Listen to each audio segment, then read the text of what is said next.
തിരുവചനവർഷം തിരുവചനവർഷം വചനവർഷം തിരുവചനവർഷം നിന്നിൽ വസിച്ചിടാൻ തിരുവചനവർഷം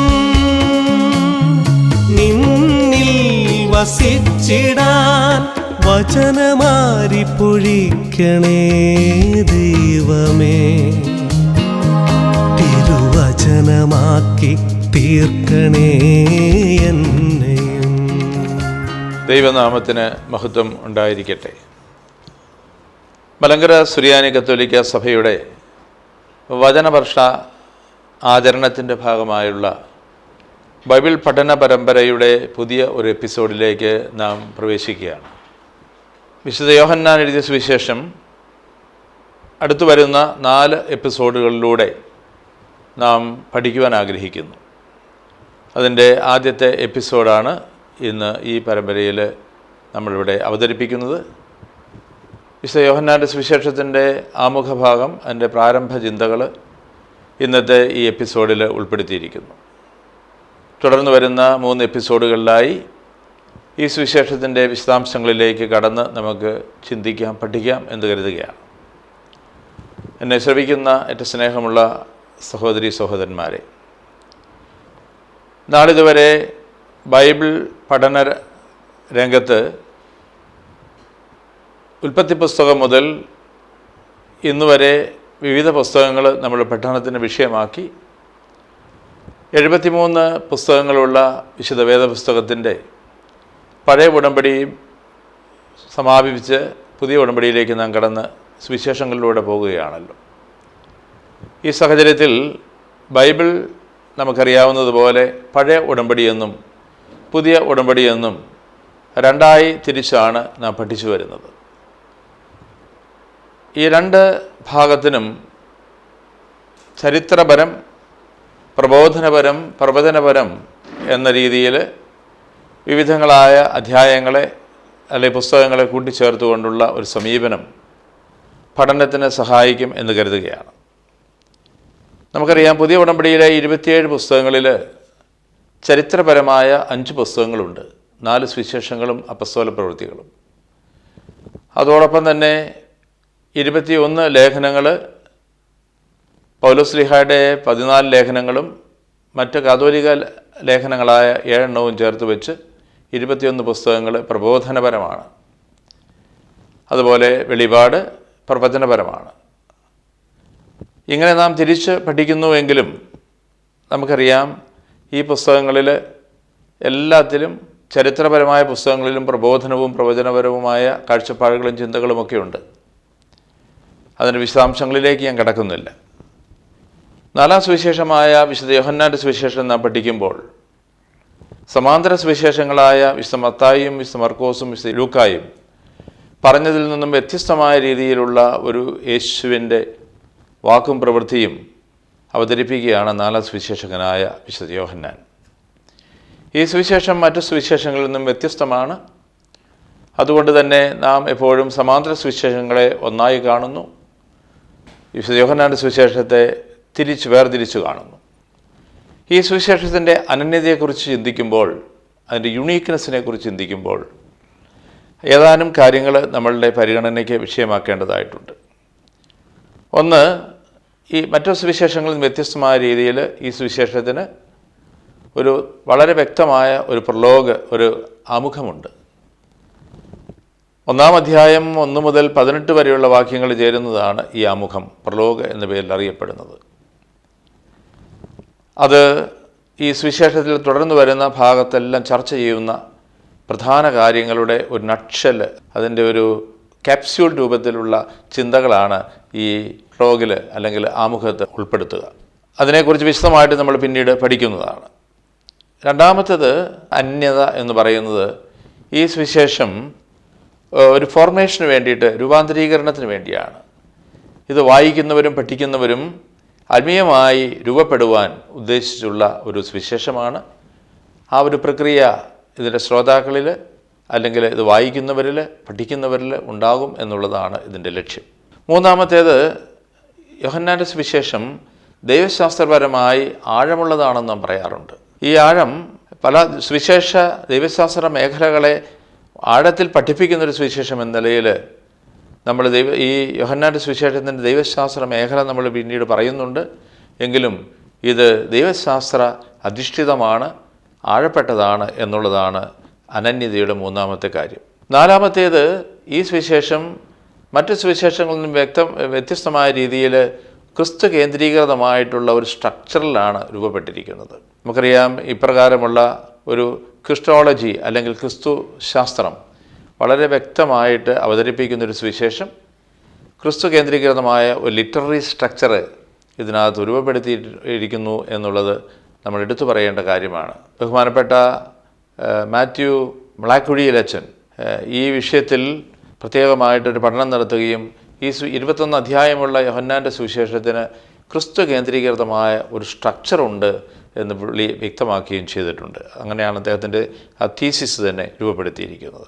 അഞ്ചാമത്തെ കാര്യം, സഭാശാസ്ത്രം വളരെ വ്യക്തമായ രീതിയിൽ, പ്രത്യേകമായ രീതിയിൽ ഇതിൽ അവതരിപ്പിക്കുന്നു. ഒരു ഹൈറാർക്കിക്കലായിട്ടുള്ള അധികാര ശ്രേണിയിൽ പറയുന്ന ഒരു സഭയെക്കുറിച്ചല്ല, മറിച്ച് ദൈവികമായൊരു കൂട്ടായ്മയുടെ പശ്ചാത്തലത്തിൽ നിൽക്കുന്ന ഒരു സഭാശാസ്ത്രം ഈ സുവിശേഷത്തിൻ്റെ പ്രത്യേകതയാണ്. മറ്റൊന്ന്, സ്ത്രീകൾക്ക് പ്രാധാന്യം കൊടുക്കുന്ന ഒരു സമീപനം ഈ സുവിശേഷത്തിൽ നമുക്ക് കാണാൻ പറ്റും. ഇന്നത്തെ കാലത്ത് ജെൻഡർ ഇക്വിറ്റിയൊക്കെ വാദിക്കുന്ന സമയത്ത് ഈ സുവിശേഷത്തിലും സ്ത്രീകൾക്ക് വേണ്ടതായ പ്രാമുഖ്യവും പരിഗണനയും കൊടുക്കുന്നൊരു അവതരണ ശൈലി നല്ല സുവിശേഷത്തിൻ്റെ പ്രത്യേകതയാണ്. 2-ാം അധ്യായത്തിൽ പ്രത്യേകിച്ചും കനായിലെ കല്യാണ വിരുന്നിൽ അമ്മയുടെ കർത്താവിൻ്റെ യേശുവിൻ്റെ അമ്മയുടെ സാന്നിധ്യവും ഇടപെടലും മാധ്യസ്ഥവും പ്രത്യേകമായിട്ട് മാതാവിന് ഒരു പ്രാമുഖ്യം കൊടുക്കുന്നു. 4-ാം അധ്യായത്തിലേക്ക് വരുമ്പോഴേക്കും സമരിയാക്കാരി സ്ത്രീക്ക് അവളൊരു മിഷണറിയായി മാറത്തക്കവണ്ണം ഒരു ക്രിസ്തു അനുഭവത്തിലേക്ക്, വിശ്വാസത്തിൻ്റെ സോപാനത്തിലേക്ക് അവൾ ഉയർത്തപ്പെടുന്നു. 8-ാം അധ്യായത്തിൽ വ്യഭിചാരത്തിൽ പിടിക്കപ്പെട്ട സ്ത്രീയെ കർത്താവിൻ്റെ മുമ്പിൽ അവതരിപ്പിക്കുമ്പോൾ കർത്താവ് അവളെ രക്ഷിക്കുകയും അവളോട് കരുണ കാണിക്കുകയും മറ്റുള്ളവർ പിടിച്ചുകൊണ്ടുവന്നവരെ കുറ്റവിധേയരാക്കുകയും ചെയ്യുന്ന ഒരു സമീപനത്തോടു കൂടി ആ സ്ത്രീയുടെ സ്ത്രീത്വത്തെ ഉയർത്തിക്കാണിക്കുന്നു.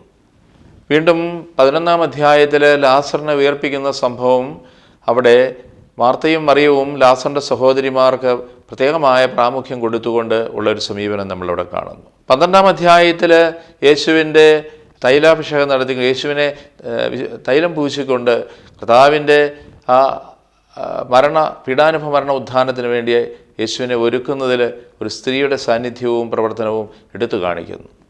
വീണ്ടും കുരിശിന് ചുവട്ടിൽ നിൽക്കുന്ന പരിശുദ്ധ അമ്മ, മറ്റ് ഭക്തസ്ത്രീകൾ അവർക്ക് പ്രാമുഖ്യം കൊടുത്തുകൊണ്ട് ആ അമ്മയെ ലോകത്തിന് മുഴുവൻ അമ്മയായി കൊടുത്തുകൊണ്ടും ആ ശിഷ്യനെ കർത്താവിൻ്റെ സ്ഥാനത്ത് നിർത്തിക്കൊണ്ടും ആ സ്ത്രീത്വത്തിൻ്റെ വലിയ പ്രാധാന്യം ഉയർത്തി കാണിക്കുന്നു.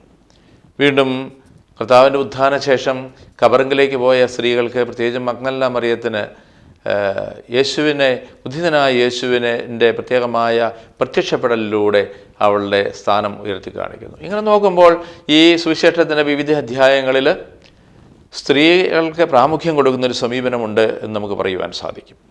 അടുത്തതായിട്ട് വിശുദ്ധ യോഹന്നാൻ്റെ സുവിശേഷത്തിൻ്റെ മറ്റൊരു പ്രത്യേകത, അതൊരു ആരാധനക്രമ കേന്ദ്രീകൃതമാണ്. യഹൂദരുടെ 4 പ്രധാനപ്പെട്ട ഫെസ്റ്റിവൽസ് അല്ലെങ്കിൽ ഉത്സവങ്ങളുടെ പശ്ചാത്തലത്തിലാണ് ഈ സുവിശേഷത്തിൻ്റെ ഏതാനും അധ്യായങ്ങൾ തന്നെ വിരചിതമായിരിക്കുന്നത്. 5, 6, 7, 8, 9, 10 എന്നുള്ള അധ്യായങ്ങൾ ഈ 4 യഹൂദരുടെ 4 വലിയ തിരുനാളുകളുടെ പശ്ചാത്തലത്തിലാണ് എഴുതപ്പെട്ടിരിക്കുന്നത്. അതുകൊണ്ട് തന്നെ ലിറ്റോർജിക്കൽ ഓറിയൻറ്റേഷൻ, ആരാധനാക്രമപരമായ ഒരു സാങ്കത്യം ഇതിനുണ്ട് എന്ന് നമുക്ക് പറയാൻ പറ്റും. അടുത്ത ഒരു പോയിൻ്റ്, ത്രിത്വത്തെക്കുറിച്ച് വളരെ കൃത്യമായ ധാരണ കൊടുക്കുന്നൊരു സുവിശേഷമാണിത്. അതിൻ്റെ ആരംഭം മുതൽ പ്രത്യേകിച്ചും 1-ാം അധ്യായം യോഹന്നാൻ 1:1-2 വാക്യങ്ങൾ പരിശുദ്ധ ത്രിത്വത്തിൻ്റെ രഹസ്യമാണ് വെളിപ്പെടുത്തുന്നത്. അത് ആദിയിൽ വചനമുണ്ടായിരുന്നു, വചനം ദൈവത്തോടു കൂടിയായിരുന്നു, ദൈവമായിരുന്നു വചനം, അല്ലെങ്കിൽ ആ വചനം ദൈവമായിരുന്നു എന്ന് പറഞ്ഞുകൊണ്ട് പിതാവിനെയും പുത്രനെയും അത് യോജിപ്പിക്കുന്ന പരിശുദ്ധാത്മാവിനെയും അവതരിപ്പിക്കുന്ന ഒരു വലിയ സമീപനവും കൃത്യതയും ഈ സുവിശേഷത്തിൻ്റെ പ്രത്യേകതയാണ്. വീണ്ടും ഈ സുവിശേഷത്തിൽ ഉപയോഗിച്ചിരിക്കുന്ന ഭാഷ ഗ്രീക്കിലെ വളരെ ലളിതവും അതേസമയം ആഴമേറിയതുമായ പദപ്രയോഗവും അവതരണ ശൈലിയും ഈ സുവിശേഷത്തിൻ്റെ പ്രത്യേകതയായിട്ട് നമുക്ക് കാണാൻ പറ്റും. മറ്റ് സുവിശേഷങ്ങളിൽ നിന്ന് വ്യത്യസ്തമായ രീതിയിലുള്ള ഇമേജറീസ് അല്ലെങ്കിൽ പ്രത്യേകമായ പ്രതീകങ്ങൾ ഇതിൽ ഉപയോഗിക്കുന്നതായിട്ട് കാണാൻ പറ്റും. അങ്ങനെയാണ് വെള്ളം, അതുപോലെ ജീവൻ, കാറ്റ്, പ്രാവ്, ഇങ്ങനെയുള്ള പ്രതീകങ്ങളെല്ലാം എടുത്തു വെച്ചുകൊണ്ട് അതിനെ വളരെ വ്യക്തമായ രീതിയിൽ അവതരിപ്പിച്ചിരിക്കുന്നു. മറ്റൊന്ന്, ഈ സുവിശേഷം നമ്മളുടെ വായനക്കാരുടെ മുമ്പിൽ അല്ലെങ്കിൽ പഠിതാക്കളുടെ മുമ്പിൽ എപ്പോഴും ഒരു വെല്ലുവിളി ഉയർത്തുകയാണ്, ചലഞ്ചിങ് ആണ്. ഒന്നുകിൽ കർത്താവിൽ നമുക്ക് വിശ്വസിക്കാം, അല്ലെങ്കിൽ കർത്താവിനെ നമുക്ക് അവിശ്വസിച്ച് മാറിപ്പോകാം. ഇതിനുള്ള ഒരു വെല്ലുവിളിയായിട്ടാണ് ഈ സുവിശേഷം നമ്മുടെ മുമ്പിൽ അവതരിപ്പിക്കപ്പെടുക. അതുപോലെ തന്നെ ആഴത്തിലുള്ള ദൈവശാസ്ത്രമുള്ളത് കൊണ്ട് തന്നെ ഈ സുവിശേഷത്തിൻ്റെ ഒരു സിമ്പലായിട്ട് കഴുകനെയാണ് കൊടുത്തിരിക്കുന്നത്. 4-ാം സുവിശേഷത്തിൻ്റെ സിമ്പിൾ അല്ലെങ്കിൽ അടയാളം എന്ന് പറയുന്നത് ഒരു കഴുകനാണ്. കഴുകൻ്റെ പ്രത്യേകത നമുക്കറിയാം. കഴുകൻ അങ്ങ് ഉയർന്നു പറക്കും, വളരെ ബലിഷ്ഠമായ കൈകൾ, കാലുകൾ, അതിന് നഖങ്ങൾ ഒക്കെ ഉണ്ട്. അതുപോലെ കണ്ണ് വളരെ സൂക്ഷ്മമാണ്. അതിൻ്റെ ഒരു പ്രത്യേകത, അത് വളരെ പ്രതീകാത്മകമായിട്ട് യോഹന്നാൻ്റെ സുവിശേഷത്തിൻ്റെ ദൈവശാസ്ത്ര ആഴങ്ങളിലേക്ക് നമ്മുടെ ശ്രദ്ധയെ ക്ഷണിക്കുന്ന ഒരു വലിയ സിമ്പലാണ് പാരമ്പര്യത്തിൽ ഈ സുവിശേഷത്തിന് നൽകപ്പെട്ടിരിക്കുന്നത്. അവസാനമായി വളരെ ലൈവ്ലി ആയിട്ടുള്ള, സജീവമായിട്ടുള്ള ഒരു പ്രസൻറ്റേഷൻ ശൈലി, ഒരു അവതരണ ശൈലി സുവിശേഷത്തിനുണ്ട്. മേൽപ്പറഞ്ഞ ഈ കാര്യങ്ങളെല്ലാം ഈ 4-ാം സുവിശേഷമായ യോഹന്നാൻ്റെ സുവിശേഷത്തെ മറ്റ് സുവിശേഷങ്ങളിൽ നിന്നും വ്യതിരക്തമാക്കുന്നു, അതിനെ മാറ്റി നിർത്തുന്നു. അതിൻ്റെ പ്രത്യേകമായിട്ട് പറയുന്നു. മറ്റൊരു കാര്യം, ഇനി അടുത്തതായി ഞാൻ നിങ്ങളുടെ മുമ്പിൽ പറയുവാൻ ആഗ്രഹിക്കുന്നത്, ഈ സുവിശേഷത്തിന്, എല്ലാ സുവിശേഷങ്ങൾക്കും അത് എഴുതപ്പെടുമ്പോൾ അതിനൊരു ലക്ഷ്യമുണ്ട്, ഒരു ഫൈനാലിറ്റി ഉണ്ട്. എന്തിനു വേണ്ടിയാണ് ഈ സുവിശേഷം എഴുതപ്പെട്ടിരിക്കുന്നത്, അല്ലെങ്കിൽ ഇതിൻ്റെ പരാമർശത്തിൽ എന്താണ് നമ്മൾ പ്രത്യേകതയുള്ളത്? സാധാരണ രീതിയിൽ ഒരു പുസ്തകമോ ഒരു ലേഖനമോ എല്ലാം വിരചിക്കുമ്പോൾ അതിന് ആമുഖമായിട്ട് തന്നെ അതിൻ്റെ ലക്ഷ്യം എന്താണെന്ന് ഗ്രന്ഥകർത്താവ് പറയും. ഇവിടെ മത്തായിയുടെ സുവിശേഷം എടുത്ത് നമ്മൾ വായിക്കുമ്പോൾ 1-ാം അധ്യായം 1-ാം വാക്യത്തിൽ ഈ സുവിശേഷം എന്തിനു വേണ്ടി, എന്താണ് എന്ന് പറയുന്നു. അബ്രാഹത്തിൻ്റെ പുത്രൻ, ദാവീദിൻ്റെ പുത്രൻ, യേശുക്രിസ്തുവിൻ്റെ വംശാവലി ഗ്രന്ഥം എന്ന് പറഞ്ഞുകൊണ്ടാണ് മത്തായി തൻ്റെ സുവിശേഷത്തിൻ്റെ ആദ്യ അധ്യായത്തിൽ 1-ാം വാക്യം കുറിക്കുന്നത്. മർക്കോസിൻ്റെ സുവിശേഷം നാം വായിക്കുമ്പോൾ കാണുന്നത് അവിടെ ദൈവപുത്രനായ യേശുക്രിസ്തുവിൻ്റെ സുവിശേഷത്തിൻ്റെ ആരംഭം എന്ന് പറഞ്ഞുകൊണ്ടാണ്. ദൈവപുത്രനായ, അപ്പോൾ ആദ്യത്തെ സുവിശേഷത്തിൽ, മത്തായിയുടെ സുവിശേഷത്തിൽ പഴയ ഉടമ്പടിയിൽ ഊന്നി നിൽക്കുന്ന, അല്ലെങ്കിൽ സഭാപിതാക്കന്മാരിൽ അബ്രാഹം മുതലുള്ള ആ വംശാവലി പരമ്പരയിൽ യേശുക്രിസ്തുവിൻ്റെ സ്ഥാനം എന്താണെന്ന് വ്യക്തമാക്കുന്ന ഒരു സമീപനം ദാവീദിൻ്റെ വംശത്തിൽ പിറന്ന യേശുവിനെ അവതരിപ്പിച്ചുകൊണ്ട് ആ സുവിശേഷത്തിലേക്ക് കടക്കുമ്പോൾ മർക്കോസ് സുവിശേഷകൻ ദൈവപുത്രനായ മിശിഹായുടെ ചരിത്രം അവതരിപ്പിക്കുന്നു. ലൂക്കായാകട്ടെ അതിനു മുമ്പ് അവതരിപ്പിക്കപ്പെട്ടിരിക്കുന്ന എല്ലാ സുവിശേഷങ്ങളും വിശുദ്ധ ഗ്രന്ഥങ്ങളും ക്രോഡീകരിച്ച് വളരെ കൃത്യമായ രീതിയിൽ അതിന് ഒരു അടുക്കും ചിട്ടയുമുള്ള സമീപനം കൊടുക്കുന്നുവെന്ന് ലൂക്ക പറയുന്നു. ഇതിൽ നിന്നെല്ലാം വ്യത്യസ്തമായ രീതിയിൽ യോഹന്നാൻ്റെ സുവിശേഷത്തിൽ ആ പ്രാരംഭത്തിൽ ഒരു പ്രലോഗ് അല്ലെങ്കിൽ ഒരു ആമുഖം കൊടുക്കുന്നുണ്ടെങ്കിലും അത് ഈ സുവിശേഷത്തിൻ്റെ പ്രധാന ചിന്തകൾ നേരത്തെ തന്നെ എടുത്തു പറഞ്ഞുകൊണ്ടുള്ള ഒന്നാണെങ്കിലും അതിൻ്റെ അവസാന ഭാഗത്ത് 20-ാം അധ്യായം 30-31 തിരുവചനത്തിൽ യോഹന്നാൻ ഈ സുവിശേഷം എന്തിനു വേണ്ടി എഴുതപ്പെട്ടിരിക്കുന്നു എന്ന് വ്യക്തമാകുകയാണ്. അതിന് നമ്മൾ പറയാറുള്ളത്, പഠന രംഗത്ത് പറയാറുള്ളത്, it is a programmatic text of the 4th evangelist എന്നാണ്, അല്ലെങ്കിൽ of the gospel of John എന്നാണ്. പ്രോഗ്രാമാറ്റിക്, അതിൻ്റെ പ്രോഗ്രാം ഇതാണ്. അതിൽ പറഞ്ഞിരിക്കുന്നു, ഈ പുസ്തകത്തിൽ എഴുതപ്പെടാത്ത അനേകം അടയാളങ്ങൾ യേശു തൻ്റെ ശിഷ്യന്മാരുടെ മുമ്പിൽ വെച്ച് പ്രവർത്തിച്ചു. ഇവ തന്നെയായി ആകട്ടെ എഴുതപ്പെട്ടിരിക്കുന്നത് യേശുക്രിസ്തു കർത്താവാണെന്ന് വിശ്വസിക്കേണ്ടതിനും അങ്ങനെ വിശ്വസിക്കുന്നത് വഴി അവൻ്റെ നാമത്തിൽ ജീവൻ ഉണ്ടാകുന്നതിനും വേണ്ടിയാണ്. അപ്പോൾ അടയാളങ്ങൾ ഉള്ള ഈ പുസ്തകം തന്നെ അടയാളങ്ങളുടെ സമാഹരണമാണ്. ഇതൊരു അടയാളമായിട്ട് എഴുതപ്പെട്ടിരിക്കുന്നു. യേശു പ്രവൃത്തി അടയാളങ്ങളെല്ലാം ചേർത്ത് വെച്ചിരിക്കുന്നത് വിശ്വാസം ജനിപ്പിക്കാൻ, വിശ്വാസം ഉണ്ടാകുവാൻ. ആ വിശ്വാസം എന്തിലേക്ക് നയിക്കുന്നു? ആ വിശ്വാസം ജീവനിലേക്ക് നയിക്കുന്നു. അത് യേശുവിൻ്റെ നാമത്തിലുള്ള നിത്യജീവനിലേക്ക് നയിക്കുന്നു. ഇതാണ് ഈ സുവിശേഷത്തിൻ്റെ ആകത്തുക. അതാണ് അതിൻ്റെ പ്രധാനമായ ലക്ഷ്യം. അങ്ങനെ പറയുമ്പോൾ നമുക്കറിയാം, സൈൻ അല്ലെങ്കിൽ അടയാളങ്ങൾ leads to faith, and faith leads to life in Jesus name, that is the life eternal. അപ്പോൾ മറ്റ് സമാന്തര സുവിശേഷകന്മാർ ദൈവരാജ്യമെന്നും ദൈവരാജ്യം അല്ലെങ്കിൽ രാജ്യം എന്നുമൊക്കെ പറയുന്നതിന് പകരമായി യോഹന്നാൻ ആവർത്തിച്ച് പറയുന്നത് ജീവനെന്നും നിത്യജീവനെന്നും യേശുവിൻ്റെ നാമത്തിലുള്ള ജീവനെന്നും ഒക്കെയാണ്. അപ്പോൾ ഈ പരമോന്നതമായ ദൈവിക ജീവൻ സമ്പാദിക്കുക എന്നുള്ളതാണ് ഈ സുവിശേഷത്തിൻ്റെ ആത്യന്തികമായ ലക്ഷ്യം. വിശ്വസിച്ചുകൊണ്ടാണത് നേടിയെടുക്കേണ്ടത്. വിശ്വസിക്കണമെങ്കിൽ യേശു പ്രവർത്തിച്ച അടയാളങ്ങൾ നമ്മൾ കാണണം, അടയാളങ്ങളിൽ വിശ്വസിക്കണം. ഇതാണ് ഇതിൻ്റെ പ്രധാനപ്പെട്ട ലക്ഷ്യം. അതുകൊണ്ട് ഈ ഫൈനാലിറ്റി അല്ലെങ്കിൽ ഈ സുവിശേഷത്തിൻ്റെ പരമോന്നതമായ ലക്ഷ്യം ഈ സുവിശേഷത്തിൻ്റെ 20-ാം അധ്യായത്തിൻ്റെ അവസാനത്തെ 2 വാക്യങ്ങളിൽ 30-31 വാക്യങ്ങളിലൂടെ നമുക്ക് വ്യക്തമാക്കി തരുന്നു. ഇനിയും അടുത്തതായി ചിന്തിക്കുവാൻ പോകുന്ന വിഷയം ഈ സുവിശേഷത്തിൻ്റെ രൂപീകരണമാണ്. അതായത് സാധാരണ നമ്മളൊരു ബൈബിൾ പഠന രംഗത്ത് ബൈബിൾ പഠിച്ചുകൊണ്ടിരിക്കുമ്പോൾ ആ സുവിശേഷം എങ്ങനെ ആണ് ഫോം ചെയ്യപ്പെട്ടിരിക്കുന്നത്, ആ ഫോർമേഷൻ ഓഫ് ദ ഗോസ്പൽ അല്ലെങ്കിൽ ഈ സുവിശേഷം എന്ന് പറയുന്നിടത്ത് 4-5 കാര്യങ്ങൾ പ്രത്യേകമായിട്ട് നമ്മൾ ചർച്ച ചെയ്യും. ഒന്ന്, അതിൻ്റെ കാലഘട്ടം, ഡേറ്റ് ഓഫ് ദ ടെക്സ്റ്റ് അല്ലെങ്കിൽ ബുക്ക്. രണ്ടാമത് അതിൻ്റെ ഓതർഷിപ്പ് എന്ന് പറയുന്നത്, രണ്ടാമത്തത് അതിൻ്റെ കർത്തൃത്വം. മൂന്നാമത് പ്ലേസ് അല്ലെങ്കിൽ അതിൻ്റെ എവിടെ വെച്ച് എഴുതപ്പെട്ടു. നാലാമത് അതിൻ്റെ ലിറ്റററി സോഴ്സ്. പിന്നെ ഇതിൻ്റെ ഡെസ്റ്റിനേഷൻ, ആർക്ക് വേണ്ടി എഴുതി. ഈ വിഷയങ്ങളെല്ലാം ചർച്ച ചെയ്യപ്പെടേണ്ടിയിരിക്കുന്നു. ചുരുക്കത്തിൽ പറഞ്ഞാൽ AD 85-നും 110-നും ഇടയ്ക്കാണ് യോഹന്നാൻ്റെ സുവിശേഷം എഴുതപ്പെട്ടിരിക്കുന്നത്. AD 85-നും 110-നും ഇടയ്ക്ക് എഴുതപ്പെട്ടിരിക്കുന്ന ഈ സുവിശേഷത്തെ ആ ഡേറ്റ് ക്രമീകരിക്കുവാൻ കാരണം യഹൂദരുടെ നിയമമായ ബിർക്കത്ത് ഹമിനീം എന്ന് പറയുന്ന ഒരു നിയമം ഉണ്ടായിരുന്നു. ആരെങ്കിലും യേശുക്രിസ്തുവിനെ ഏറ്റുപറഞ്ഞാൽ അവരെ അവിടെ നിന്നും സിനഗോഗിൽ നിന്നും പുറത്താക്കും. അങ്ങനെയൊരു നിയമം യഹൂദരുടെ ഇടയിൽ നിലവിൽ വന്നത് മിഡ് 80s അല്ലെങ്കിൽ ഏകദേശം 85 AD 85 കൂടിയാണ്. ഇങ്ങനെയുള്ള 3 ടെക്സ്റ്റുകൾ ഈ ബൈബിളിൽ, ഈ യോഹന്നാൻ്റെ സുവിശേഷത്തിൽ തന്നെയുണ്ട്.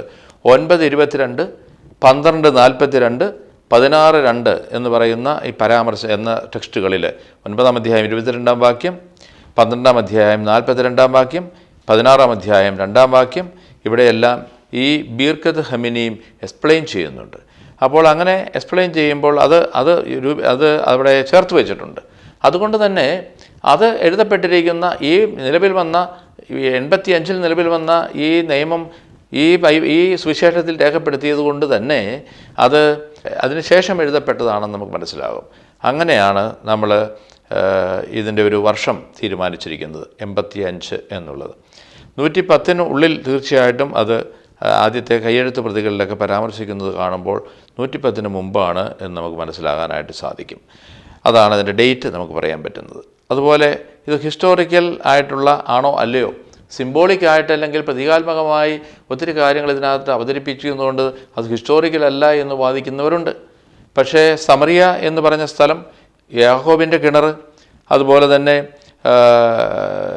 നമ്മൾ കാണുന്ന ബെത്സയിദിലെ കുളം, അതുപോലെ തന്നെ ഷീലോഹ കുളം, അതുപോലെ പ്രിത്തോറിയം എന്നൊക്കെ പറയുന്ന സ്ഥലങ്ങൾ പിൽക്കാലത്ത് കുഴിച്ച് എക്സ്കവേഷൻസ് നടത്തിയപ്പോൾ, പഠനങ്ങൾ നടത്തിയപ്പോൾ കണ്ടുപിടിക്കപ്പെട്ട ചരിത്രപരമായ സ്ഥലങ്ങളാണ്.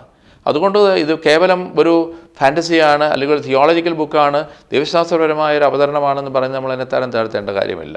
ഹിസ്റ്റോറിക്കലായിട്ടുള്ളൊരു ബുക്ക് തന്നെയാണ്, പുസ്തകം തന്നെയാണ് വിശുദ്ധ യോഹന്നാൻ്റെ സുവിശേഷം എന്ന് നമുക്ക് കൃത്യമായി പറയാൻ പറ്റും.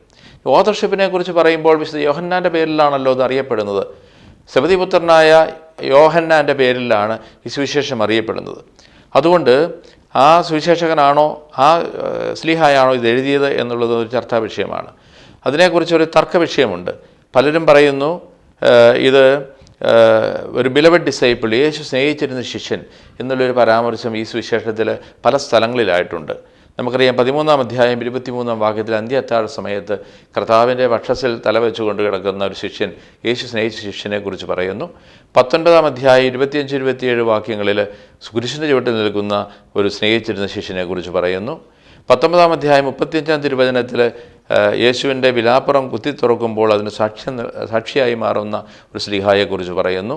20-ാം അധ്യായത്തിൽ ആരംഭത്തിൽ കർത്താവ് ഉദ്ധാനം ചെയ്തപ്പോൾ പത്രോസിനോടൊപ്പം കല്ലറയിലേക്ക് ഓടുന്ന ഒരു സ്നേഹിച്ചിരുന്ന ശിഷ്യനെക്കുറിച്ച് പറയുന്നു. 21-ാം അധ്യായം വാക്യത്തിൽ കർത്താവ് അത്ഭുതകരമായ മത്സ്യബന്ധനത്തിൻ്റെ ഒരു പശ്ചാത്തലത്തിൽ യേശു പ്രത്യക്ഷപ്പെടുമ്പോൾ അത് നമ്മുടെ കർത്താവാണെന്ന് വിളിച്ചു പറയുവാൻ വെളിപാട് കിട്ടുന്ന ഒരു സ്നേഹിച്ചിരുന്ന ശിഷ്യനെക്കുറിച്ച് പറയുന്നു. 21-ാം അധ്യായത്തിൽ അവസാന ഭാഗത്ത് പത്രോസിനോടൊപ്പം യേശു നടക്കുമ്പോൾ പിന്നാലെ വരുന്ന, യേശുവിനെ വിട്ടുപിരിയാതെ പിന്നാലെ വരുന്നൊരു യേശു സ്നേഹിച്ചിരുന്ന ഒരു ശിഷ്യനെക്കുറിച്ച് പരാമർശിച്ചാണ് ഈ സുവിശേഷം അവസാനിപ്പിക്കുന്നത്. ഈ പറയുന്ന ബിലവഡ് ഡിസൈപ്പിൾ അല്ലെങ്കിൽ യേശു സ്നേഹിച്ചിരുന്ന ശിഷ്യനാണ് ഇതിൻ്റെ കർത്താവെന്ന് വാദിക്കുമ്പോൾ നമ്മൾ ഇതിന് കൊടുക്കുന്ന ഒരു ഉത്തരം യോഹന്നാൻ്റെ സുവിശേഷം 5 സ്റ്റേജിലൂടെയാണ് രൂപപ്പെട്ടിരിക്കുന്നത്. 5 സ്റ്റേജിലൂടെ രൂപപ്പെട്ടിരിക്കുന്ന ഈ സുവിശേഷം അങ്ങനെയാണെന്ന് ആരി ബ്രൗൺ എന്ന് പറയുന്ന ഒരു പണ്ഡിതൻ, ബൈബിൾ പണ്ഡിതനായ യോഹന്നാൻ്റെ സുവിശേഷത്തിൻ്റെ വളരെ പാണ്ഡിത്യമുള്ള ഗ്രന്ഥകർത്താവ് പറയുന്നു. യോഹന്നാൻ്റെ സുവിശേഷം 5 സ്റ്റേജിലൂടെ രൂപപ്പെട്ടിരിക്കുന്നു. അതിൽ ആദ്യ സ്റ്റേജിൽ തീർച്ചയായിട്ടും അപ്പസ്തോല വിറ്റ്നസ്, ഈ അപ്പസ്തോലനായ യോഹന്നാൻ്റെ ക്രിസ്തു അനുഭവമാണ് അതിൻ്റെ തന്തുവായിട്ട് ഉള്ളത്. അതിനുശേഷം വരുന്ന സ്റ്റേജുകളിൽ പ്രത്യേകമായിട്ടും അതിൻ്റെ സുവിശേഷകൻ്റെ, റിഡാക്ടറുടെ അല്ലെങ്കിൽ അതിൻ്റെ എഡിറ്റേഴ്സിൻ്റെ എല്ലാം ഇൻ്റർവെൻഷൻസ്, അവരുടെ കടന്നുവരവുകൾ രേഖപ്പെടുത്തിയിരിക്കുന്നു. അതുകൊണ്ട് യോഹന്നാൻ്റെ സുവിശേഷത്തിൻ്റെ ഓതർഷിപ്പിനെ കുറിച്ച് പറയുമ്പോൾ വിശുദ്ധ യോഹന്നാൻ ശ്ലീഹ അതിൻ്റെ ക്രിസ്തു അനുഭവത്തിൻ്റെ ഏറ്റവും പ്രധാനപ്പെട്ട കാര്യങ്ങൾ കൊടുത്തതിൻ്റെ മേലാണ് ഇന്ന് നമുക്ക് കരഗതമായിരിക്കുന്ന ഈ സുവിശേഷം രൂപപ്പെട്ടിരിക്കുന്നതെന്ന് പറയേണ്ടി വരുന്നു. അതുകൊണ്ട് ഇതൊരു യോഹന്നാൻ സ്കൂൾ, യോഹന്നാൻ്റെ ഒരു സ്കൂൾ, ഒരു കൂട്ടായ്മ ഇതിനകത്ത് പ്രവർത്തിച്ചിട്ടുണ്ട്, ശിഷ്യഗണത്തിൻ്റെ. അതുപോലെ തന്നെ മറ്റനേകം സഭാപരമായ ഇൻ്റർവെൻഷൻസ് ഇതിൻ്റെ ഇന്നത്തെ രൂപീകരണത്തിലുണ്ട്. എങ്കിലും വിശുദ്ധ യോഹന്നാൻ ശ്ലീഹായുടെ ക്രിസ്തു അനുഭവം ഇതിൻ്റെ അടിസ്ഥാന ചിന്തയാണ് എന്നുള്ളത് കൊണ്ട് യോഹന്നാൻ്റെ സുവിശേഷം എന്ന് വിളിക്കുന്നതിൽ തെറ്റില്ല. പക്ഷേ അതിൻ്റെ കർത്തൃത്വം നാം മനസ്സിലാക്കേണ്ടത് ഈ പറഞ്ഞതുപോലെയുള്ള അതിൻ്റെ ഘട്ടം ഘട്ടമായുള്ള രൂപീകരണത്തിൻ്റെ പശ്ചാത്തലത്തിലാണ്. വീണ്ടും അതിൻ്റെ പ്ലേസ് ഓഫ് ഒറിജിൻ അല്ലെങ്കിൽ എവിടെ വെച്ച് എഴുതപ്പെട്ടു എന്ന് പറയുമ്പോൾ പണ്ഡിതന്മാരുടെ അഭിപ്രായത്തിൽ എഫേസൂസിൽ വെച്ചാണ് ഇത് എഴുതപ്പെടുക. എഫേസൂസിൽ വളരെ പഴക്കമുള്ള ഒരു ബസലിക്കയുണ്ട്. പരിശുദ്ധ ദൈവമാതാവിൻ്റെയും യോഹന്നാൻ്റെയും പേരിലാണ് അത് അറിയപ്പെടുന്നത്. കുരിശിൻ്റെ ചുവട്ടിൽ നിൽക്കുന്ന വിശുദ്ധ യോഹന്നാൻ അല്ലെങ്കിൽ സ്നേഹിച്ചിരുന്ന ശിഷ്യന് തൻ്റെ അമ്മയെ ഏൽപ്പിച്ചു കൊടുത്തു എന്നുള്ളൊരു പാരമ്പര്യത്തിൻ്റെ പശ്ചാത്തലത്തിലായിരിക്കണം അങ്ങനെയുള്ള ഒരു ബസലിക്ക അവിടെ പണിതത്. ഏതായാലും അത് എഫേസൂസുകാരെ ലക്ഷ്യം വെച്ചുകൊണ്ട് എഴുതിയതാണെന്ന് പറയുന്നു. എഫേസൂസിലുള്ള ക്രിസ്ത്യാനികളെ ലക്ഷ്യം വെച്ചുകൊണ്ട് എഴുതി എന്നാണ് പ്രത്യേകമായിട്ടും ഈ ബൈബിളിനെ കുറിച്ച് പറയുക. അതുകൊണ്ട് അതിന് ഡെസ്റ്റിനേഷൻ എന്നുള്ളത് പൊതുവായി പറയുന്നത് അതിൻ്റെ മിഷണറി ഡെസ്റ്റിനേഷനുണ്ട്. അത് ജെൻറ്റൈൽസിനും ജ്യൂസിനും എല്ലാം മുമ്പിൽ കണ്ടുകൊണ്ടാണെന്ന് പറയുമ്പോഴും ഇതിൻ്റെ ദൈവശാസ്ത്ര മേഖലകളും ഉള്ളടക്കവും പരിശോധിക്കുമ്പോൾ അതൊരു ക്രിസ്തീയ കൂട്ടായ്മയിലേക്ക് വേണ്ടി എഴുതപ്പെട്ടിരിക്കുന്നുണ്ട്. ഒരു പാസ്റ്ററൽ ഡെസ്റ്റിനേഷനുണ്ട്. ക്രിസ്ത്യാനി ആയിരിക്കുന്നവരെ അവരുടെ അജപാലന ദൗത്യത്തിൽ വളർത്തുവാൻ ഉള്ള ഒരു ചിന്തയോടുകൂടി എഴുതപ്പെട്ടിരിക്കുന്നു എന്നുള്ളതാണ് പണ്ഡിതന്മാർ പ്രത്യേകമായിട്ട് പറയുന്നത്. ഇനിയും ഈ സുവിശേഷത്തിൻ്റെ മറ്റ് പ്രമേയങ്ങളിലേക്ക് കടക്കുമ്പോൾ ലിറ്റററി പ്രോബ്ലംസ് എല്ലാ സുവിശേഷങ്ങളും നമ്മൾ കാണുന്നത് പോലെ തന്നെ 4-ാം സുവിശേഷത്തിലും നമ്മളതിൻ്റെ ലിറ്റററി ആയിട്ടുള്ള അല്ലെങ്കിൽ അതിൻ്റെ ശാസ്ത്രീയമായിട്ടുള്ള ചില പ്രോബ്ലംസ് നമുക്ക് കാണാൻ പറ്റും. അത് ഒന്ന് difference of style and language. ഇതിനുള്ളിൽ തന്നെ പല തരത്തിൽ ആ സ്റ്റൈലിൽ വ്യത്യാസം വരുന്നത് നമുക്ക് കാണാൻ പറ്റും. ഉപയോഗിച്ചിരിക്കുന്ന ലാംഗ്വേജുകളിൽ ഉപയോഗിക്കുന്ന വ്യത്യാസങ്ങൾ കാണാൻ പറ്റും. പ്രത്യേകിച്ചും യോഹന്നാൻ്റെ സുവിശേഷത്തിൻ്റെ ആദ്യ അധ്യായത്തിലെ 18 വാക്യങ്ങൾ പ്രലോഗ് മറ്റു ഭാഗങ്ങളിൽ നിന്ന് വ്യത്യസ്തമായ ഒരു അവതരണ ശൈലിയാണ് സ്വീകരിച്ചിരിക്കുന്നത്. അതുകൊണ്ട് തന്നെ നമ്മൾ പറയും അതിന് വ്യത്യസ്തമായ ഒരു ശൈലിയുണ്ട്. അതൊരു പ്രോബ്ലമായിട്ട് അതിനെ എക്സ്പ്ലെയിൻ ചെയ്യാൻ നിലനിൽക്കുന്നു. രണ്ടാമത്തേത് റെപ്പറ്റീഷൻസ്, വീണ്ടും അതിന് ആവർത്തനം പലയിടത്തും നമ്മൾ കാണുന്നു. ഉദാഹരണത്തിന് 1-ാം അധ്യായം 19 മുതലുള്ള വചനഭാഗത്ത് അവിടെ നമ്മളൊരു മാമോദിസയുടെ ഒരു പശ്ചാത്തലം കാണുന്നു. സ്നാപയോഹന്നാൻ സ്നാനം കൊടുക്കുന്ന ഒരു പശ്ചാത്തലത്തിൽ, അല്ലെങ്കിൽ അവിടെ നിൽക്കുമ്പോഴാണ് യേശു കടന്നു പോകുന്നത്. ഇതുതന്നെയാണല്ലോ 3-ാം അധ്യായത്തിൽ നിക്കോദേമോസിനോടുള്ള യേശുവിൻ്റെ സംവാദത്തിന് ശേഷമുള്ള യേശുവും തൻ്റെ ശിഷ്യന്മാരും യോർദാൻ്റെ ഒരു വശത്തും മറുവശത്ത് സ്നാപയോഹന്നാൻ്റെ ശിഷ്യന്മാരും ഒക്കെ മാമോദിസ കൊടുക്കുന്നൊരു സംഭവം അവതരിപ്പിച്ചിരിക്കുന്നത്. അതുകൊണ്ട് തന്നെ അതൊരു റെപ്പറ്റീഷനുണ്ട് എന്ന് നമ്മൾ ചിലപ്പോൾ വാദിക്കാറുണ്ട്. മൂന്നാമത് തന്നെ 14-ാം അധ്യായത്തിലെ പ്രമേയങ്ങൾ തന്നെ 16-ാം അധ്യായത്തിൽ ആവർത്തിച്ചിരിക്കുന്നു എന്ന് പറയുന്നവരുണ്ട്. അതൊക്കെ റെപ്പറ്റീഷൻ എങ്ങനെ കടന്നു വന്നു എന്നുള്ളതാണ് ചിന്ത. മൂന്നാമത്തേത് ഇൻകൺസിസ്റ്റൻസി, തമ്മിൽ ചിലപ്പോൾ ചില യോജിക്കാതിരിക്കും. ഉദാഹരണം 14-ാം അധ്യായം തീരുന്ന ലാസ്റ്റ് വാക്യത്തിൽ പറയുന്നു, 14-ാം അധ്യായത്തിൻ്റെ അവസാനത്തെ വാക്യത്തിൽ പറയുന്നു, ശിഷ്യന്മാരോട് കർത്താവ് സംവദിച്ചുകൊണ്ടിരിക്കുമ്പോൾ നമുക്ക് എഴുന്നേൽക്കാം, ഇവിടെ നിന്ന് പോകാം. തുടർന്ന് തന്നെ അത് തുടരുകയാണ് 15-ാം അധ്യായം ആരംഭത്തിൽ. 14-ാം അധ്യായം 31-ാം വാക്യത്തിൽ അവസാനിക്കുന്നതായിട്ട് തോന്നിയിട്ട് 15-ാം അധ്യായം 1-ാം വാക്യം തുടരുന്നതായിട്ട് തോന്നുമ്പോൾ ഇൻകൺസിസ്റ്റൻസി, അത് ചേർന്ന് പോകായ്മ നമുക്കവിടെ തോന്നും. ഇങ്ങനെയുള്ള ചില ലിറ്റററി പ്രോബ്ലംസ് നമ്മളതിനെ നേരിടുമ്പോൾ അതിനൊരു സൊല്യൂഷനായിട്ട് പല രീതിയിൽ പലതും പറയുന്നു. ഒന്ന്, ആക്സിഡൻ്റൽ റീപ്ലേസ്മെൻറ്റ്. പപ്പീറസ് പേജുകളിൽ എഴുതപ്പെട്ടിരിക്കുന്ന ബൈബിൾ ഭാഗം അടുക്കി വെച്ചപ്പോൾ അത് അല്പം മാറിപ്പോയതാണെന്ന് ഉള്ള ഒരു തിയറി. അതുപോലെ തന്നെ മൾട്ടിപ്പിൾ സോഴ്സ് തിയറി, അതായത് ഡിസ്കോഴ്സ് തിയറി ഉണ്ടായിരുന്നു, പാഷൻ ആൻഡ് റിസറക്ഷൻ നാരേറ്റീവ്സ് ഉണ്ടായിരുന്നു എന്നെല്ലാം പറയുന്ന രീതിയിൽ. അതുപോലെ തന്നെ നമുക്ക് ഈ സുവിശേഷം നോക്കുമ്പോൾ അറിയാം, അതിൽ കൂടുതൽ ഡിസ്കോഴ്സാണ് യോഹന്നാൻ്റെ സുവിശേഷത്തിലുള്ളത്. നാരേറ്റീവ്സിനേക്കാൾ കൂടുതൽ, വിവരണത്തെക്കാൾ സംവാദങ്ങൾ ആണ് നമ്മൾ കാണുക. അതുകൊണ്ട് മൾട്ടിപ്പിൾ സോഴ്സ് തിയറി നിലനിന്നിരുന്നു എന്ന് പറയുന്നു.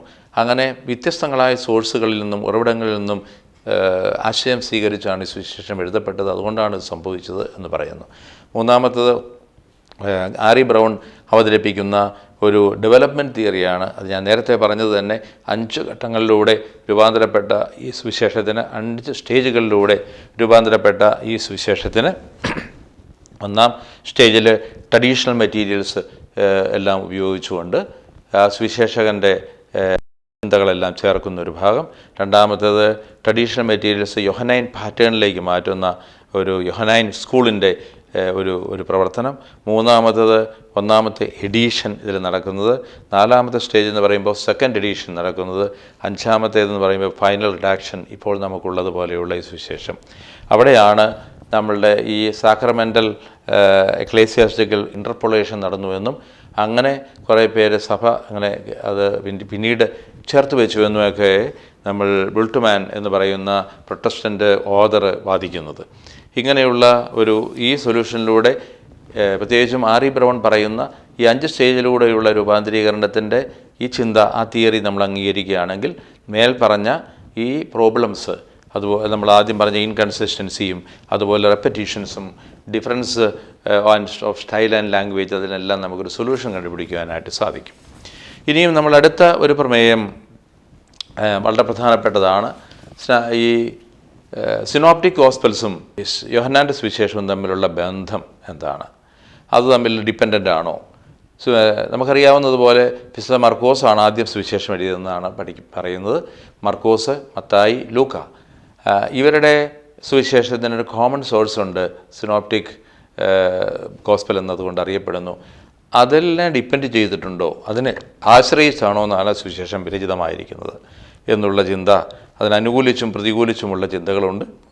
ഒരു കോമൺ ട്രഡീഷൻ അവരെല്ലാവരും ഉപയോഗിച്ചു എന്ന് പറയുന്നവരുണ്ട്.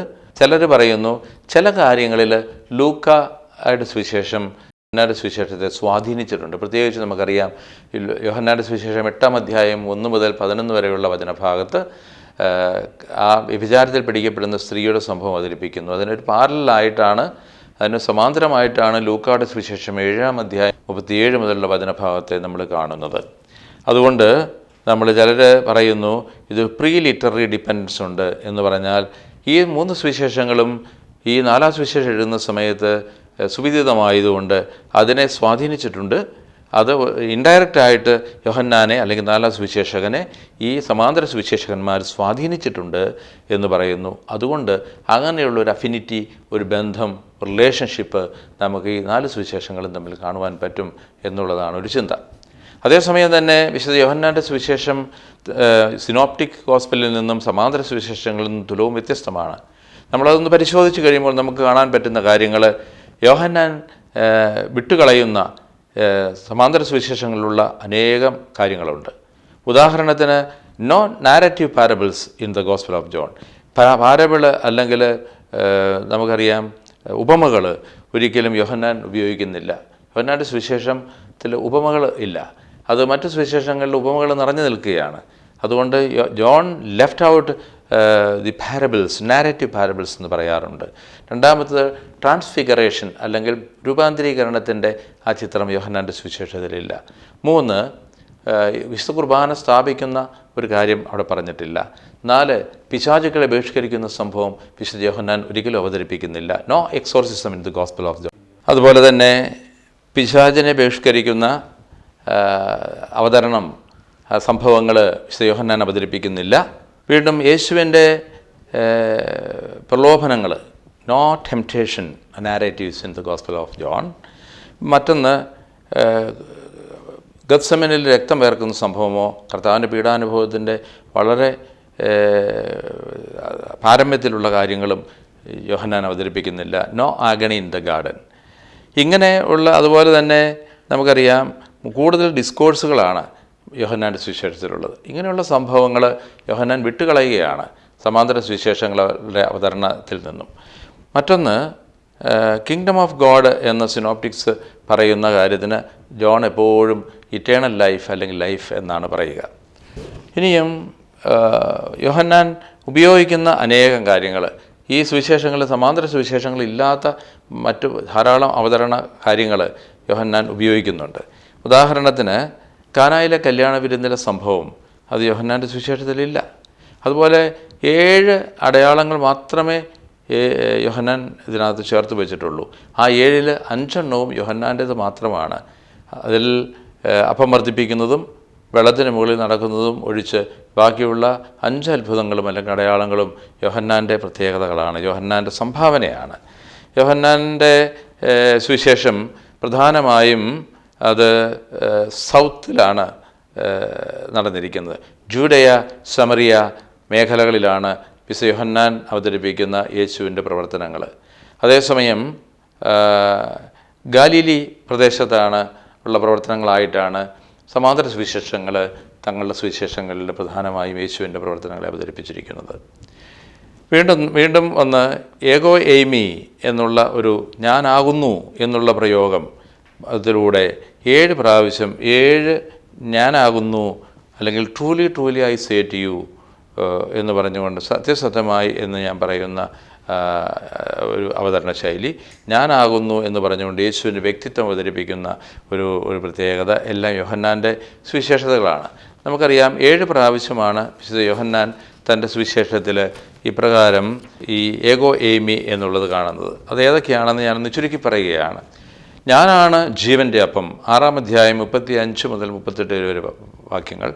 ഞാൻ ലോകത്തിൻ്റെ പ്രകാശമാണ്, യോഹന്നാൻ 8, 12, 9, 5.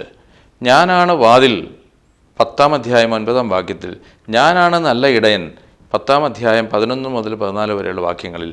ഞാനാണ് പുനരുത്ഥാനവും ജീവനും, യോഹന്നാൻ 11:25. വഴിയും സത്യവും ജീവനും ഞാനാണ്, യോഹന്നാൻ 14:6.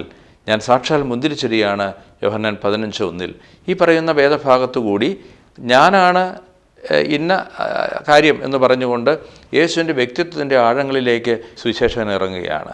അതാണ് ഫേമസ് ആയിട്ടുള്ള ഏഗോ എയ്മി സേയിങ്സ് അല്ലെങ്കിൽ I am sayings of the gospel of John.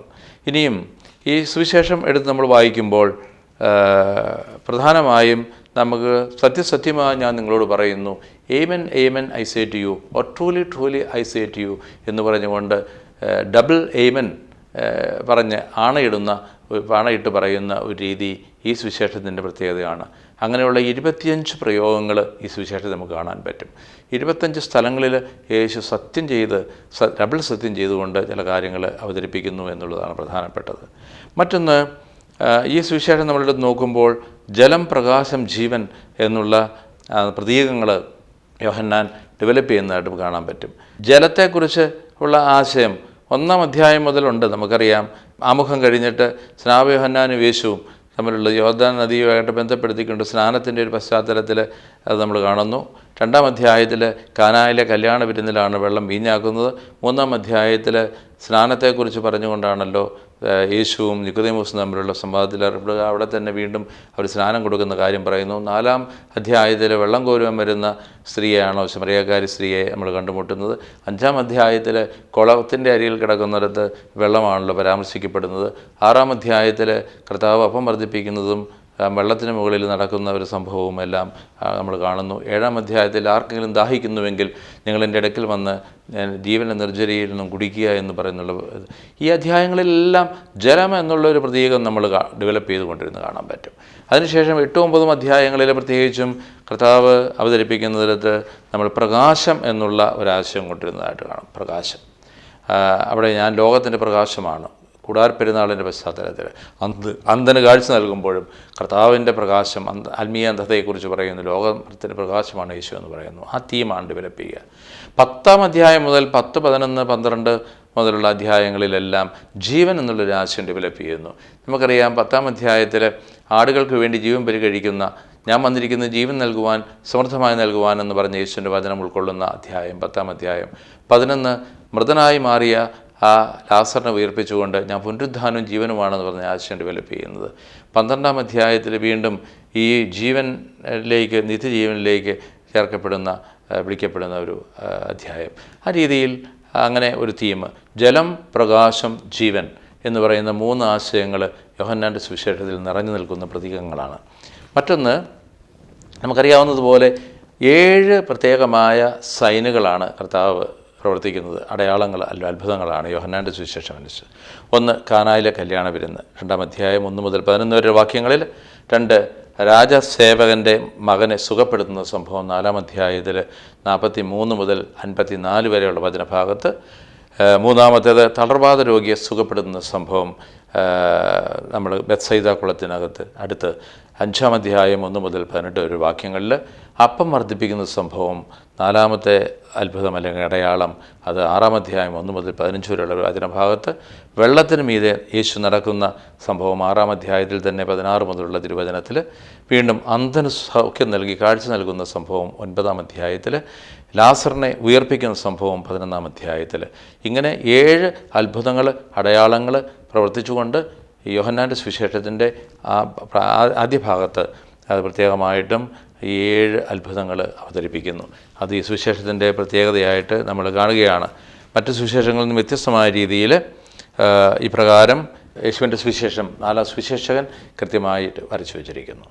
ഇനിയും ഒരു ചിന്ത, അടുത്തൊരു ചിന്ത, ഈ യോഹന്നാൻ്റെ സുവിശേഷം അല്ലെങ്കിൽ 4-ാം സുവിശേഷത്തെ അതിൻ്റെ രൂപീകരണത്തിന് സഹായിച്ചിട്ടുള്ള മറ്റ് ബൗദ്ധികമായ ശാസ്ത്രങ്ങൾ ഏതെല്ലാമാണ്.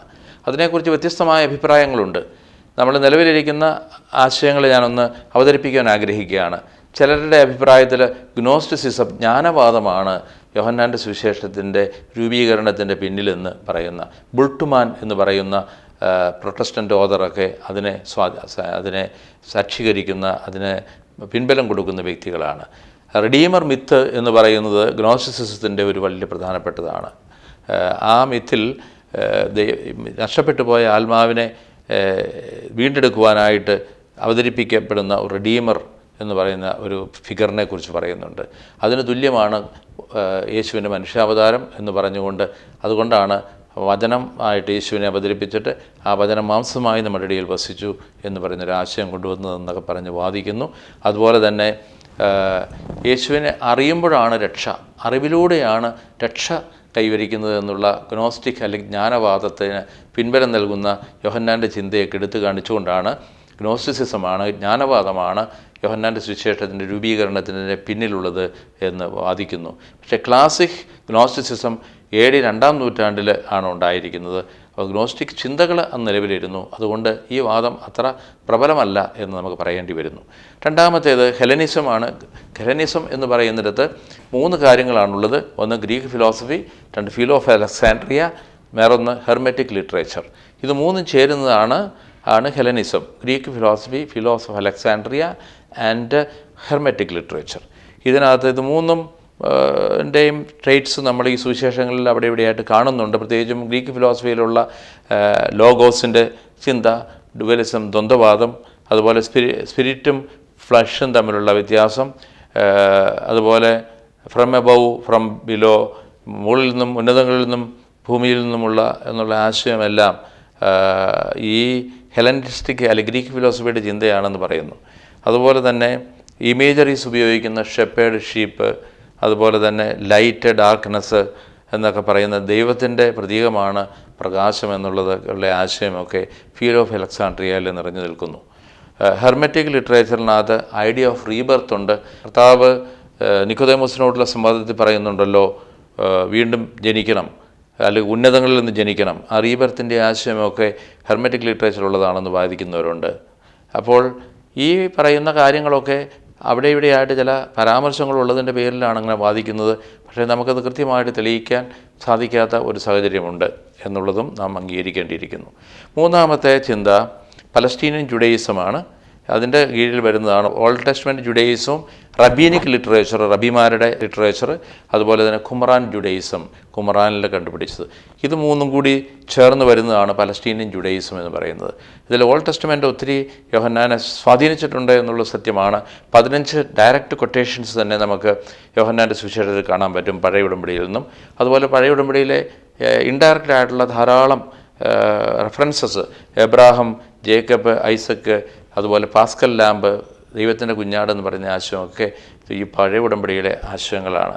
മോശയും യേശുവും തമ്മിലുള്ള അവരെ തട്ടിച്ചു നോക്കിക്കൊണ്ടുള്ള അവതരണ ശൈലി, സഫറിങ് സെർവൻറ്റിൻ്റെ ആശയം, അതുപോലെ ഓൾഡ് ടെസ്റ്റ്മെൻറ്റിലുള്ള പഴയ ഉടമ്പടിയിലുള്ള ടൈറ്റിൽസ്, ശീർഷകങ്ങൾ യേശുവിന് കൊടുക്കുന്ന സമീപനം, ക്രിയേഷനും ബ്രോൺസ് സെർപ്പൻറ്റിനെ കുറിച്ചുള്ള പരാമർശങ്ങൾ, അതുപോലെ റീപ്ലേസ്മെൻറ്റ് തിയോളജി, പഴയതിനെ മാറ്റിക്കൊണ്ട് പഴയതിൻ്റെ സ്ഥലത്ത് പുതിയ ഉടമ്പടി കൊണ്ടുവയ്ക്കുന്ന അവതരണ ശൈലി അല്ലെങ്കിൽ ദൈവശാസ്ത്ര സമീപനം യോഹന്നാൻ്റെ പ്രത്യേകതയാണ്. ഞാൻ നേരത്തെ പറഞ്ഞ ഏഗോ എയിമി പാറ്റേൺഡ്, അതുപോലെ തന്നെ ഒരു റെവലേറ്ററി ഫോർമുല പഴയ ഉടമ്പടിയിൽ വെളിപ്പെടുത്തുന്നത് ഞാനാകുന്നു എന്ന്, ഞാൻ ആകുന്നവനാകുന്നു എന്ന് മോശയ്ക്ക് വെളിപ്പെടുത്തി കൊടുത്ത ആ ചിന്തയുടെ പശ്ചാത്തലത്തിലുള്ള സമീപനം എല്ലാം നമുക്ക് ഈ ഓൾഡ് ടെസ്റ്റ്മെൻറ്റ് ജുഡയിസം യോഹന്നാനെ സ്വാധീനിച്ചു എന്ന് പറയുന്നതിന് പിൻബലം നൽകുന്നു. അതിനല്പം കൂടി സാധ്യതയുണ്ട് എന്നാണ് നമ്മൾ മനസ്സിലാക്കുക. അതുപോലെ തന്നെ റബീനിക് ലിറ്ററേച്ചർ നമ്മൾ ഇതിനെ സ്വാധീനിച്ചു എന്ന് പറയുമ്പോൾ നമുക്കറിയാം, യോഹന്നാൻ്റെ സുവിശേഷത്തിൽ ഞാൻ നേരത്തെ പറഞ്ഞതനുസരിച്ച് 4 യഹൂദ ഫെസ്റ്റിവൽസ് യോഹന്നാൻ്റെ സുവിശേഷങ്ങൾ എഴുതുവാനുള്ള അതിൻ്റെ പിൻബലമായിട്ട് നിൽക്കുന്നു. 5, 6, 7, 8, 9, 10 6 അധ്യായങ്ങൾ യോഹന്നാൻ എഴുതിയത് ഈ 4 യഹൂദ ഫെസ്റ്റിവലിൻ്റെ പശ്ചാത്തലത്തിലായതുകൊണ്ട് റബീനിക് ലിറ്ററേച്ചർ അതിനെ സ്വാധീനിച്ചു എന്ന് പറയുന്നവരുണ്ട്.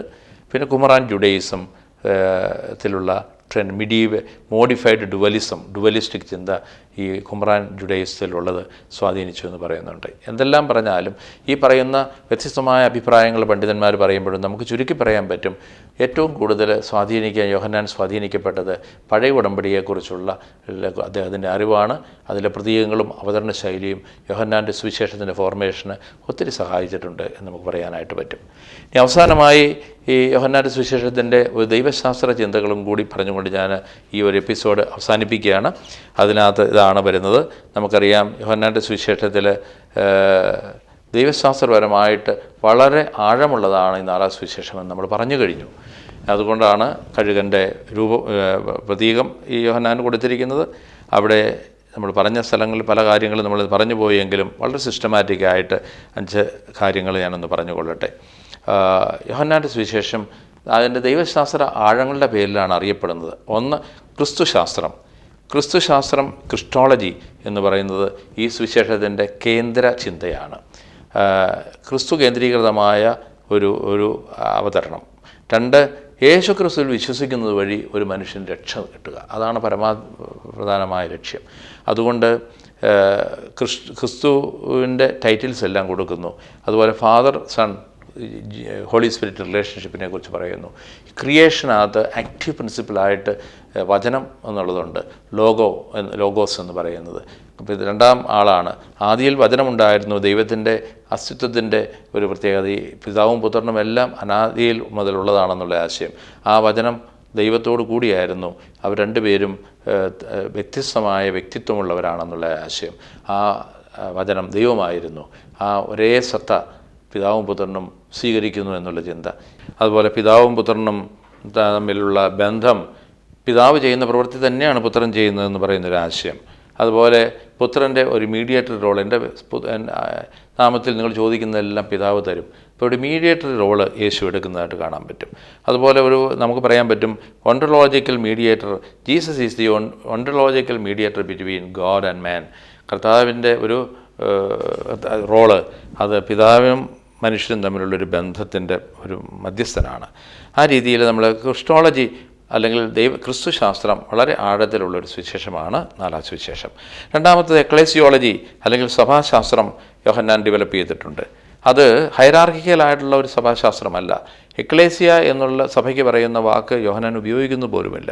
പക്ഷേ ഒരു existence of A lively and loving community അത് 17-ാം അധ്യായത്തിൽ അതുകൊണ്ടാണ് വിശ്വാസികൾക്ക് വേണ്ടി കൂടി കർത്താവ് പ്രാർത്ഥിക്കുന്നത് നമ്മൾ കാണുന്നത്. ആ വിശ്വാസ സമൂഹം അതുപോലെ ഷീപ്പ് ഷെപ്പേഡ് എന്നുള്ള പ്രതീകം കൊടുത്തുകൊണ്ട് അങ്ങനെയുള്ള ഒരു സഭയുടെ എക്സിസ്റ്റൻസിനെ കുറിച്ച് പറയുന്നു. വൈൻ ആൻഡ് ബ്രാഞ്ചസ്, ഞാൻ പിതാവ് കൃഷിക്കാരനാണ്, ഞാൻ പ്രധാന ശാഖയാണ്, നിങ്ങളൊക്കെ എൻ്റെ ശാഖകളാണെന്ന് പറയുന്ന ആ കൊയിനോണിയായുടെ കൂട്ടായ്മയുടെ ഒരു ദൈവശാസ്ത്രം അടങ്ങുന്ന ഒരു സഭാശാസ്ത്രം, അതാണ് യോഹന്നാൻ്റെ സുവിശേഷത്തിൻ്റെ പ്രത്യേകത. അതുകൊണ്ട് കേവലം ഒരു ഹൈറാർക്കിക്കൽ സഭയെ അവതരിപ്പിക്കുന്നതിലുപരി ഒരു കൂട്ടായ്മയുടെ സഭയെ അവതരിപ്പിക്കുന്ന യോഹന്നാൻ്റെ സുവിശേഷം വളരെ വ്യത്യസ്തമാണ്. മൂന്നാമത്, അതുപോലെ തന്നെ നമ്മളവിടെ ലോകവുമായിട്ടുള്ള കോൺട്രാസ്റ്റിലാണ് സഭയെ അവതരിപ്പിക്കുന്നത്. അതുപോലെ സഭയ്ക്കുള്ളിലുള്ള യൂണിറ്റി, സഭയൊരു മിഷണറിയാണ്, ഞാനാണ് നിങ്ങളെ തിരഞ്ഞെടുത്തത്, നിങ്ങൾ പോയി ഫലം പുറപ്പെടുവിക്കുക, missionary aspect of the church. അതുപോലെ തന്നെ polemic character of the church, നമ്മൾ കൺഫ്രണ്ട് ചെയ്യുന്ന ബാപ്റ്റിസ്റ്റിനെയും സെക്റ്റിനെയൊക്കെ കൺഫ്രണ്ട് ചെയ്യുന്ന ഒരു ആശയം നമ്മൾ കാണുന്നുണ്ട്. അതുപോലെ സഭ ചർച്ച് ഓർഡർ 21-ാം അധ്യായത്തിലേക്ക് വരുമ്പോഴേക്കും നിലവിലുള്ള ഒരു സഭ ഓർഡറിൽ പത്രോസിനെ സഭയുടെ വലിയ ഒരു ദൗത്യമേൽപ്പിക്കുന്ന അത് നമ്മൾ കാണുന്നുണ്ട്. എല്ലാം വെച്ച് നോക്കുമ്പോൾ സഭാശാസ്ത്രം യോഹന്നാൻ്റെ സുവിശേഷത്തിൻ്റെ ഒരു പ്രത്യേകതയാണ്. മൂന്നാമത്തെ ദൈവശാസ്ത്ര മേഖല സാക്രമെൻ്റൽ തിയോളജിയാണ്. കൗദാശികമായ ഒരു ശാസ്ത്രം ഇതിനകത്തുണ്ട്. 3 ഒപ്പീനിയൻസ് ഉണ്ട്. ചിലർ പറയുന്നു യോഹന്നാൻ വളരെ പ്രൊഫൗണ്ടായിട്ടുള്ള സാക്രമെൻ്റലിസ്റ്റാണ്. രണ്ടാമത്തെ ആൾക്കാർ പറയുന്നു സാക്രമെൻ്റലാണ്, പക്ഷേ സ്പിരിച്വൽ കാര്യങ്ങളാണ് ഉള്ളത്. 3 സാക്രമെൻ്റലേ അല്ല, കുൾട്ടുമാനെ പോലുള്ളവർ പറയുന്നു അത് പിന്നീട് എഴുതി ചേർക്കപ്പെട്ടതാണ്, 4-ാം സുവിശേഷത്തിൻ്റെ കണ്ടൻ്റ് അല്ല അതെന്ന്. എന്ത് പറഞ്ഞാലും എല്ലാ സാക്രമെൻറ്റിനെക്കുറിച്ചും കൃത്യമായിട്ട് പരാമർശിക്കുന്ന അതിൻ്റെ ഇൻസ്റ്റിറ്റ്യൂഷൻ, അതിൻ്റെ പ്രാരംഭമോ നടപടിക്രമങ്ങളോ അല്ല, അതിൻ്റെ ദൈവശാസ്ത്രം വ്യക്തമായിട്ട് അവതരിപ്പിക്കുന്ന ഒരു സുവിശേഷമാണ് 4-ാം സുവിശേഷം. പ്രത്യേകിച്ചും ബാപ്റ്റിസത്തെക്കുറിച്ച്, മാമോദിസയെക്കുറിച്ച് പറയുന്നിടത്ത് 3-ാം അധ്യായത്തിൽ വളരെ വ്യക്തമായിട്ട് പറയുന്നുണ്ട്. അതുപോലെ തന്നെ 13-ാം അധ്യായത്തിൽ കാലുകഴുകൽ ശുശ്രൂഷ അതിന് പരാമർശിക്കുന്നു. 19-ാം അധ്യായത്തിൽ രക്തവും വെള്ളവും കർത്താവിൻ്റെ പാർശ്വത്തിൽ നിന്ന് ഒഴുകുന്നതിനെ മാമോദീസായും വിശുദ്ധ കുർബാനയുമായിട്ടുള്ള പ്രതീകങ്ങളായിട്ടാണ് അവതരിപ്പിക്കപ്പെടുക. കൺഫർമേഷനെക്കുറിച്ച്, പരിശുദ്ധാത്മാവിനെക്കുറിച്ചുള്ള ഏറ്റവും വലിയ ശാസ്ത്രം അടങ്ങിയിരിക്കുന്ന സുവിശേഷമാണിത്. ആദ്യ അധ്യായം മുതൽ പരിശുദ്ധാത്മവാഹകനായ യേശുവിനെ അവതരിപ്പിച്ചുകൊണ്ട് ആ പരിശുദ്ധാത്മാവിൻ്റെ വരങ്ങളെല്ലാം 14-ഉം 16-ഉം അധ്യായങ്ങൾ വിവരിച്ചുകൊണ്ട് ആഴത്തിലുള്ള പരിശുദ്ധാത്മ ശാസ്ത്രം ഈ സുവിശേഷത്തിൽ അവതരിപ്പിക്കുന്നു. കൺഫർമേഷൻ എന്നുള്ളൊരു ആശയം അതുകൊണ്ട് വരുന്നു. പെനൻസ്, അത് 20-ാം അധ്യായം 23-ാം വാക്യം, നിങ്ങൾ ആരുടെ പാപങ്ങൾ മോചിക്കുന്നുവോ മോചിക്കപ്പെടും, ബന്ധിക്കുന്നുവോ ബന്ധിക്കപ്പെടും എന്ന് പറയുന്ന ആശയം. അതുപോലെ തന്നെ കാലുകഴുകൽ ശുശ്രൂഷയുടെ ആ കാലുകഴുകൽ സംഭവത്തിൽ കർത്താവ് ഈ പെനൻസിൻ്റെ ഒരു ആശയം കൂടി ഉൾപ്പെടുത്തുന്നു യോഹന്നാൻ. യൂക്കറിസ്റ്റ്, വിശുദ്ധ കുർബാനയുടെ ഏറ്റവും വലിയ ദൈവശാസ്ത്രം 6-ാം അധ്യായത്തിലാണ് നമ്മൾ കാണുക. അതുപോലെ തന്നെ 15-ാം അധ്യായത്തിലുണ്ട്. വെഡ്ഡിങ് കാന, കല്യാണത്തെക്കുറിച്ച് പറയുന്ന 2-ാം അധ്യായത്തിൽ, ഓർഡിനേഷനെക്കുറിച്ച്, പൗരോഹിത്യത്തെക്കുറിച്ച് പറയുന്നത് 20-ാം അധ്യായം 21-23 വാക്യങ്ങൾ. അങ്ങനെ എല്ലാ സാക്രമെൻസിനെക്കുറിച്ചും ആഴത്തിൽ പഠിപ്പിക്കുന്ന ഒരു സുവിശേഷമായിട്ട് ഇതിനെ നമുക്ക് കാണാൻ പറ്റും. 4-ാമത്തെ പോയിൻ്റ് ന്യൂമറ്റോളജിയാണ്, പരിശുദ്ധാത്മശാസ്ത്രമാണ്. അത് 14-ഉം 16-ഉം അധ്യായത്തിൽ, അതുപോലെ തന്നെ തുടക്കം മുതലുള്ള അധ്യായങ്ങളിലെല്ലാം അത് ഡെവലപ്പ് ചെയ്തിരിക്കുന്നു. ഞാനത് കൂടുതൽ ആഴത്തിലേക്ക് ഇറങ്ങുന്നില്ല. 5-ാമത്തെ അവസാനത്തെ പോയിൻ്റ് എസ്കറ്റോളജി, യുഗാന്ത്യ വീക്ഷണമാണ് യോഹന്നാൻ്റെ സുവിശേഷത്തിൽ ലാസ്റ്റ് വാക്ക് ഒരു final eschatology, realised eschatology, already not yet. ദൈവരാജ്യം എന്ന് പറയുന്ന, അല്ലെങ്കിൽ ദൈവിക ജീവൻ എന്ന് പറയുന്നത് മരിച്ചു കഴിഞ്ഞ് കുറേ നാൾ കഴിഞ്ഞ് നമുക്കെന്തോ കിട്ടാൻ പോകുന്നതെന്ന് കാത്തിരിക്കുന്ന ഒരു രീതിയല്ല സമാന്തര സുവിശേഷന്മാർ ആ രീതിയിൽ അവതരിപ്പിക്കുമ്പോൾ. യോഹന്നാൻ പറയുന്നു അത് ഓൾറെഡി നമുക്ക് കിട്ടിക്കഴിഞ്ഞു. അത് ഫ്യൂച്ചറിസ്റ്റിക് ഉള്ള ആശയം ഖണ്ഡിക്കാതെ തന്നെ നമുക്ക് ഓൾറെഡി നമുക്ക് ലഭിച്ച ഒരു ദൈവിക അനുഭവത്തെക്കുറിച്ച് പറയുന്നു. ഈ കാരണങ്ങളിലെല്ലാം അതുപോലെയുള്ള ഒരു ഹൊറിസോണ്ടലായിട്ടുള്ള ചരിത്രത്തിൻ്റെ അവസാനം കിട്ടുന്ന ഒരു എസ്കറ്റോളജി അല്ല, വെർട്ടിക്കലായിട്ടുള്ള ദൈവമായിട്ടുള്ള ബന്ധത്തിൽ കിട്ടുന്ന ഒരു അനുഭവമായിട്ട് അതിനെ അവതരിപ്പിക്കുന്നു. സ്നേഹമുള്ളവരെ, ഈ ഒരു എപ്പിസോഡിലൂടെ ഈ സുവിശേഷത്തിൻ്റെ ആമുഖ ചിന്തകളെല്ലാം ഞാൻ അവസാനിപ്പിച്ചിരിക്കുകയാണ്. ഇനിയും അടുത്ത എപ്പിസോഡിലേക്ക് കയറുമ്പോൾ നമ്മൾ ഈ സുവിശേഷത്തിൻ്റെ പ്രാരംഭം അധ്യായത്തിൽ പ്രലോഗ് അല്ലെങ്കിൽ ആമുഖം മുതലാണ് നമ്മൾ ആരംഭിക്കാൻ പോകുന്നത്. 4-ാം സുവിശേഷത്തെക്കുറിച്ച് വളരെ കൃത്യമായി അറിയേണ്ട ഏതാനും കാര്യങ്ങൾ ഈ എപ്പിസോഡിലൂടെ കൈമാറി എന്ന് ചിന്തിക്കുകയാണ്. എല്ലാവർക്കും നല്ല ഒരു ദിനം നേരുന്നു.